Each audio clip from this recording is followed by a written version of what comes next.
The number one thing I tell patients when they're first diagnosed or in the initial months of treatment is that there's hope in this. Myeloma is being seen as a chronic illness now. We're treating this over the course of people's lives. It's not the diagnosis that it used to be. I work half of the time on the inpatient stem cell transplant floor, and that's where I see some of our multiple myeloma patients coming in for their actual auto stem cell transplant during their hospital stay.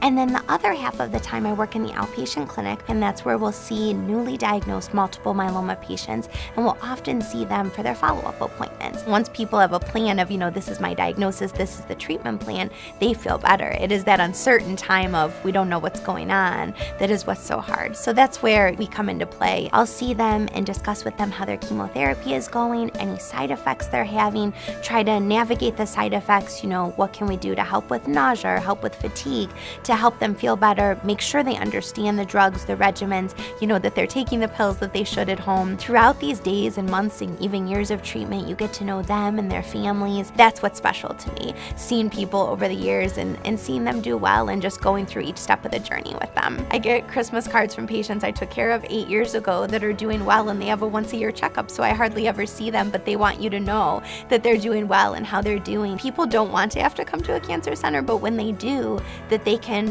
find hope and find healing here and find people that truly care about them. And that's a really special work to do.